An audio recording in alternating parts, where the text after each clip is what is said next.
Hey guys, it's Heather here with Underwater Panther, and it has been probably 4 or 5 months since I've done a video here on YouTube. I've been going through some things, as we all are, um, including some family things. My grandmother has made a dramatic decline in her health. So that took me a while to actually accept the reality of that situation.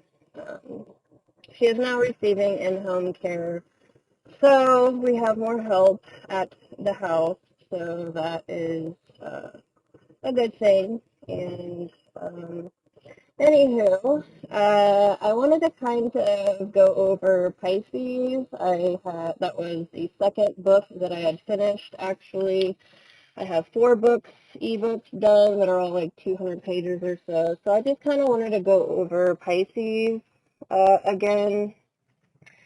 And so the Pisces or INFJ, so I am combining psychology with astrology, and I definitely want to do a shout out to Dolo on YouTube. I've been watching him for years and years, and CS Joseph as well on YouTube. I combine both their philosophies together, and I've been studying this stuff for about 5 or 6 years. So yeah, I definitely see it play out in everyday life.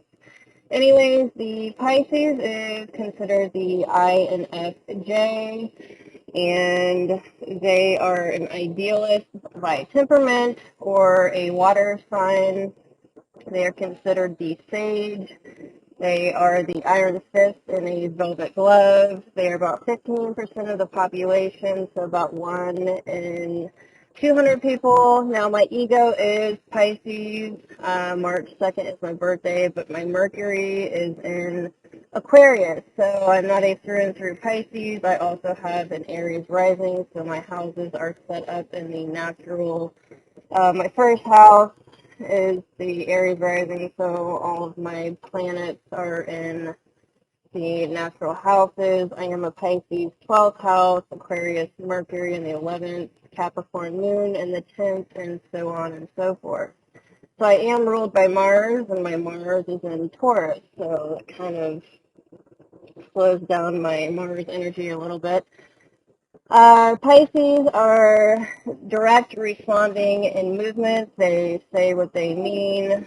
They tend to respond in social interactions, and they do enjoy being on the move. The secondary temperament, they're abstract, affiliative, interest-based, philosophical, have endless social possibilities, very future-focused, and they are searching for the ideal. So the ego has the NI hero, FE parent, TI child, and SE inferior cognitive functions within the ego. So I will be breaking down each section. The ego is the INFJ, the subconscious is the ESTP, the unconscious is the ENFJ or Scorpio, and the superego is the ISTJ or Capricorn. Now, that is the 4 sides of the mind theory, according to, I don't know, it's like MBTI is the ego, so the 4 sides is something a little bit different. But I also do take into consideration someone's birth chart. So the 12th house created the Pisces energy. The 12th house consists of all things that tap into the internal subconscious realms. So that would include imagination, creativity, fantasy, dreams, mysticism, spirituality, connected to the collective unconscious, makes those things relatable to everyone, or at least try to. They can't exactly explain things in words well, but they tend to be very creative, and they try to communicate through art and crafts, like music or presentations. So Pisces encompasses all of those 12 house things. Pisces are known as the ultimate cosmic mirror, And they are very chameleon-like. It is said that they have all of the signs wrapped up inside of them. So they're very adaptable socially. They are very open to influence, though, and this can make them not as able to create solid boundaries between themselves and others. So the key thing for the 12th house is I believe. The position of the sun by house, that is the house that the sun occupies in the birth chart, reveals an area of life where we need to feel special or where we tend to express those energies. It is where we feel the need to distinguish ourselves from others. So the sun sign is the astrological term, and then the ego is the psychological term. So by house, the sun's position shows where our personality shines. So just because you're a Pisces, that does not mean that you have your Pisces in the 12th house. You have to do your birth chart and know your birth time. So the areas of life associated with that house reveal the types of experiences that contribute to our sense of individuality and that shape our sense of pride. So that is the sun through the first and 12th house, wherever your sun may fall. These areas are ones in which we seek to express and focus our sun sign qualities. So the sun, or our ego, is an active rather than reactive force. So that is how we are expressing our actions. So as such, we can affect changes in the affairs ruled by the house of our sun. In fact, in order to find happiness and direction in our lives, it's important to recognize that we identify with the areas of life ruled by this house. So we need to shine in some way in these areas of life. We cannot ignore these house matters. We need to take purposeful action here. So we must be careful to avoid over-identifying with the affairs of the house our sun occupies. Our ego may be overdeveloped in these areas and our pride easily bruised. So we tend to cover our weaknesses with pride. So for example, having the sun in the 6th house, that could be a negative expression of this position, may be a tendency to over-identify with our work, to feel useful when we are not, or useless when we are not working, to define ourselves in terms of the service we provide to others, to overreact to criticism of the job we do, or to become engrossed in service at the cost of finding our true calling in life. So that can be a negative expression of having Pisces in the 6th house. So each house has its negatives, or its pros and cons, really.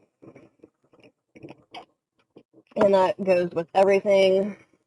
So in sum, while our sun sign shows our core personality traits, and how we shine, the house in which we find our sun reveals where we shine.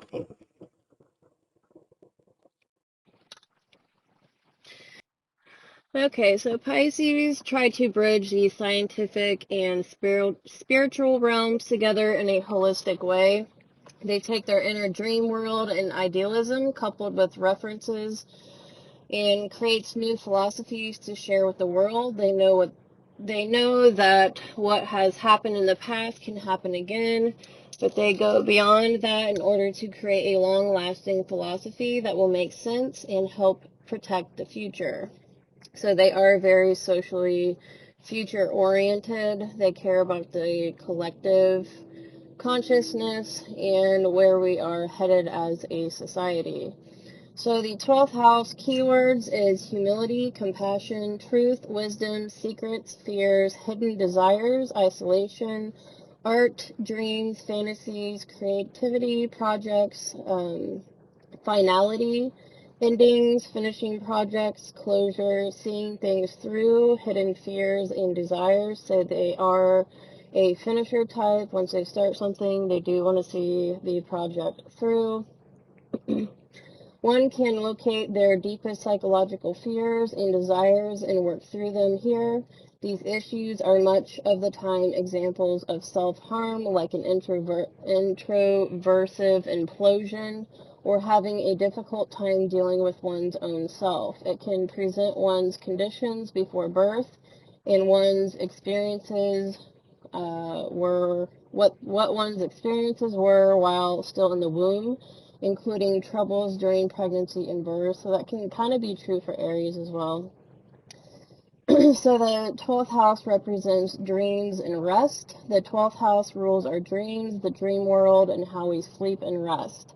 The 8th house is about one's conscious plunge into alternative worlds, while the 12th is more about one's unconscious capabilities that ordinarily remain under control. All that is below the surface is the 12th house. This is a dependable place to look when one wants to learn about secrets that are in one's life, both within and their environment without. So deals with hidden activities and classified information, can be a wild and untamed nature. The Pisces energy represents the pullback, the seed or cocoon, dying to ourselves to become entirely new, going within, sitting back, letting answers come to you. Closure, how we do things on the inside, then put it out there. So sitting still, connecting before we move. They are responsive in their social temperament, so they prefer people to come to them. And do realize that when you ask the Pisces a question, they are going to need time to respond because they would like to think about it. So coming back to the value of being bold enough to make beauty in the world, exploring and sharing vulnerabilities, being vulnerable enough to stay still. Pisces is very feminine. Introversion is feminine. The essence of things, so the physicality in words, motivations, and intentions. So the essence of something, like the seed has the essence of whatever is about to grow. So not being in tune with time in a linear fashion. So inside out thinking, finding our feet beneath us before moving forward, taking inventory and strategizing is a Pisces 12th house thing. The 12th house rules our dreams, the wisdom we find there, the dream world, how we sleep and rest. I already said all that. People with predominant 12th house placements can be very receptive to shadow work, transformation, and metamorphosis. Our subconscious works hard on our behalf, trying to make sense of our lives. The shadow work is slow and long, and often fraught with fear and pain. Ultimately, we are confronted with our karma in a conscious and unconscious way. 12th house people are the type of people who can go through multiple layers of transformation and rebirth. They're most likely very open to change, or it can also represent the ways many people run from psychological pain, such as addiction, disassociation, fantasy, and isolation. So Pisces are ruled by Jupiter, which is expansive wisdom, knowledge, and learning, but also co-ruled by Neptune, which is like everything fantasy, delusion. So that's kind of like like the film world, movies. They're very creative, so they're very good at creating illusions to a degree, but it's just a creative, imaginative thing. Yet it also governs avenues of transcendence, meditation, contemplation, and spirituality. Just as some dreams leave you nightmares or others leave you feeling refreshed and inspired, it is the last house and is said to be the completion of all cycles and our shadow side. It is full of intuitive insight, creativity, and for the most part, things that are not controlled by the individual. The 8th house is one's conscious plunge into alternative worlds, while the 12th house is more about unconscious capabilities. We can learn much from the unconscious. So the 8th house is Scorpio. It's more like fresh lakes and water that is kind of standing still. It's very deep though. And Pisces can represent the ocean, which is just extremely vast, and you never really know what you're going to get. So in its most noble manifestation, we will be prompted to be charitable. If we learn our lessons, both past and present, we are better equipped to move forward while helping others. So that all that is hidden from our eyes or below the surface is what the 12th house Pisces represents. The 12th house is all that is concealed, secrets, hidden activities, classified information. Analysts and detectives can sometimes have planets in this house. I think of things like social media or the persona most people push out for others to see, which normally isn't how things truly are behind the scenes. So the moon and Neptune both are a large part of the Pisces energy. They have very open-minded, creative, artist-like, movement-oriented, feminine energies that can deal with putting on a show for others. And that's not really always a negative thing. Imagine life without your favorite movies, music, or shows. These type of people can be very performance-based. That's SE inferior. I will break that down later. So meaning they seek validation through doing a good job or performing a role or roles very well. They want to be useful and they fear they are not useful. So they do want to be the useful tool in the tool shed. A person with troublesome planets and aspects in the 12th house are encouraged to avoid liquor and addictive substances. It can also make us feel bound in life. For this reason, this house rules all those spaces that inhibits freedom. So Pisces can tend to not want to look at reality and disassociate. That can be mentally and physically. They tend to turn into themselves when they should be turning outward for help, so they can get into addictive types of things. A great mantra for this is the only way out is in. It can be connected to fear, anxiety, misgivings, suspicion, an inferiority complex, solitude, secrets, silent sufferings, and an undoing of the self. The 12th house also relates to the final liberation from the cycle of birth to death. So, according to the four sides of the mind, I think the the Scorpios and their subconscious, no, that's ESTP. So the unconscious, I believe, is Scorpio. So Pisces do hold that Scorpio energy. We do love to transform ourselves and others.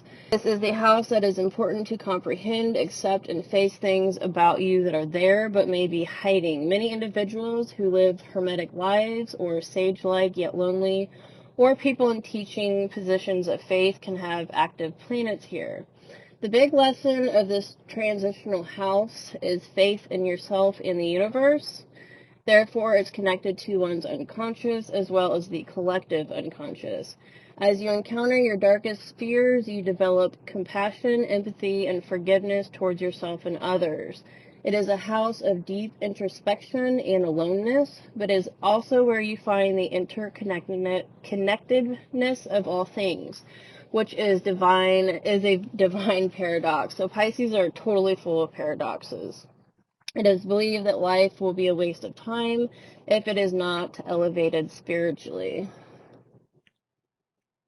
So the Pisces element is water. Water represents emotions and feelings. So Pisces are adaptable to people's feelings and emotions, so it is a mutable sign. They can connect to people's emotions and feelings, absorb them, express them, and then let them out. They tend to soak up the energies in the room. They see feelings physically or want to make feelings reality. Pisces always want to know how others are feeling. They want things to flow as easily as possible and will do whatever it takes to try to make it play out that way. As a whole, they just like to connect. So it is very, very true. I love to connect with people. They are very flexible and tolerant. They make the transition from the old to the new, opening up the way for the cardinal signs to begin new cycles. Mutable signs have many things going on in their heads due to being able to potentially see all the future possibilities and then trying to find the ultimate path forward. This can cause a lot of mental worry, negative thoughts, fear, and paranoia, or neuroticism. Writing things down and being creatively expressive helps ease the mental tensions. Pisces do see things through to the end due to being so adaptable. Pisces need other people around to sort through their thoughts and emotions. This is why many tend to talk to themselves out loud. This can lead to codependency, so be sure to work on your own personal boundaries, the kind of boundaries that protects your well-being energetically, mentally, spiritually, and financially. Pisces' purpose in life is to make people better. They desperately want to be the most useful tool in the tool shed, like I said. They're very focused on building character. They're part of the soul temple. They really want to help solve people's problems. Pisces more than not end up being floor mats or doormats until they realize turning the other cheek and being used, especially emotionally manipulated. They're very easily guilted is not the answer. They also have this insanely high moral standard for themselves that can cause others to be alienated because no one can be held to those standards, not even themselves. So this is a part of being idealistic on the extreme end. The water signs are Cancer, Scorpio, and Pisces. Water signs respond to energy almost unconsciously. They are all deeply emotional, but in very different ways. So Cancer is motivated to nurture and be nurtured.